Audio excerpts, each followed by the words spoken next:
Assalamualaikum warahmatullahi wabarakatuh. Kembali lagi di podcast Kelompok 11. Yeay! Di sini kita akan membahas masa depan industri dan pertanian di Indonesia, khususnya di Garut dan sekitarnya. Langsung saja, bagaimana di sektor industri Garut dengan adanya wabah? Apakah membawa pengaruh negatif atau positif?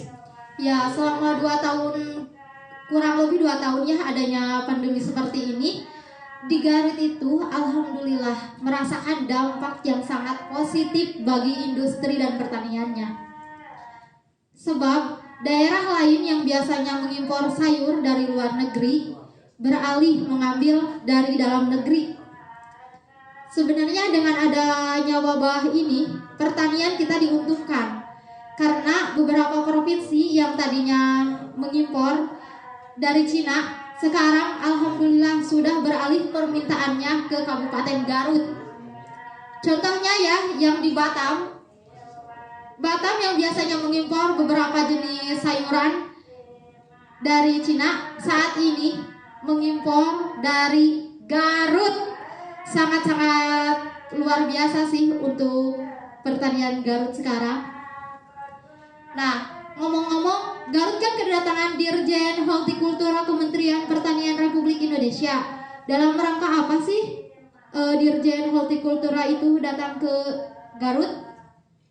Baik, kedatangan Dirjen Hortikultura Kementerian Pertanian Republik Indonesia ini datang ke Garut dalam rangka koordinasi mengenai pengembangan bidang pertanian, khususnya di bidang hortikultura. Sementara itu, Ketua Komite Tetap Kamar Dagang dan Industri Indonesia atau Kadin bidang hortikultura menuturkan kunjungan kerjanya ke Kabupaten Garut karena Kabupaten Garut ini dinilai sangat bagus dan banyak lahan-lahan pertanian khususnya untuk hortikultura yang sangat presentatif untuk dilakukan usaha atau bisnis ke depannya, yaitu Kabupaten Garut dinilai sebagai salah satu sentra produksi hortikultura terbesar di Indonesia, khususnya komoditas sayuran seperti cabai, tomat, kentang, jeruk, dan juga alpukat. Sehingga pemerintah Garut sendiri mempunyai program pembangunan pertanian yang diarahkan untuk pengembangan kewirausahaan terutama bagi generasi muda. Seperti Wah, itu. sangat bagus sekali ya bagi generasi muda sekarang, sangat sekali mempunyai peluang karena kan lahan dari Garut sendiri itu sangat luas dan kita bisa memanfaatkan lahan itu sebaik mungkin ya. Seperti tadi ya, menanam cabai, tomat, kentang, jeruk. Jadi kita bisa lebih mengimpor lagi gitu dari Garut itu sendiri ke kota-kota dalam negeri. Seperti itu. Nah, gimana tanggapannya menurut kamu? Katanya kan petani asal Garut ini ada yang memiliki omset mencapai 1 miliar per bulan. Gimana? Oh iya, itu memang benar sekali sih. Namanya itu Muhammad Kudori. Ia merupakan sosok petani muda yang gigih dalam mengembangkan usaha pembibitan benih kentang. Usahanya tersebut kini berkembang menjadi sebuah perusahaan bernama PT Horti Agro Makro. Perusahaan rintisan Kudori ini telah menghasilkan varietas benih sampai dengan produk olahan yang dikembangkan dari hulu sampai hilir. Karena itulah perusahaannya kini memiliki omset per bulannya itu 1 miliar rupiah. Kudori menyebutkan perusahaannya mempunyai tujuan utama dalam pengembangan industri benih, yaitu perkebunan kentang sebagai inti, kemitraan kebun kentang sebagai plasma, sampai pengolahan hasil melalui pabrik kentang. Sosok Muhammad Kudori patut sekali dijadikan sebagai inspirasi terutama bagi kaum muda. Apalagi generasi muda masa kini memiliki minat yang rendah terhadap sektor pertanian. Nah, ngomong-ngomong, di daerah Garut sendiri kan lahan pertanian masih luas. Bagaimana cara memaksimalkan lahan pertanian? Menteri Pertanian Mentan Syahrul Yassin Limpo mengajak para pemimpin daerah untuk mengoptimalkan lahan pertanian yang ada secara maksimal. Misalnya, Garut di dataran tinggi wilayah Kecamatan Limbangan Garut diyakini akan mampu memenuhi kebutuhan jagung Jawa Barat dengan produktivitasnya mencapai 550 ribu ton per tahun. Sejauh ini ada dua tantangan besar yang dihadapi sektor pertanian. Pertama adalah tantangan cuaca dan kedua adalah krisis pandemi. Namun keduanya bukan alasan untuk tidak berproduksi, mengingat pertanian sudah memanfaatkan kecanggihan teknologi dan mekanisasi. Produktivitas jagung di Kecamatan Limbangan sangat luar biasa. Bahkan diperkirakan produksi di sana mampu memenuhi kebutuhan pakan Jawa Barat. Wah, sangat hebat sekali ya Limbangan. Limbangan ini. Kenapa? Karena ada dua tantangan besar loh itu dalam menghadapi sektor pertanian. Yang pertama oleh cuaca, yang kedua oleh pastinya pandemi ya. Tapi keduanya bukan suatu alasan lagi loh untuk tidak berproduksi, mengingat pertanian sudah memanfaatkan kecanggihan teknologi dan mekanismenya. Sangat-sangat luar biasa sekali sih. Sangat menginspirasi bagi anak milenial sekarang.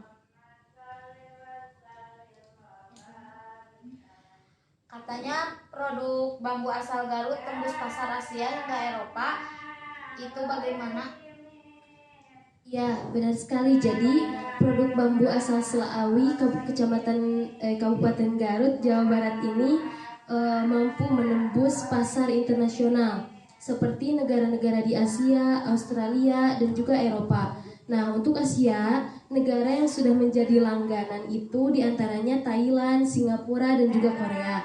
Bahkan untuk produk kap lampu sudah sejak 3 tahun lalu rutin dikirim ke rumah makan di Singapura.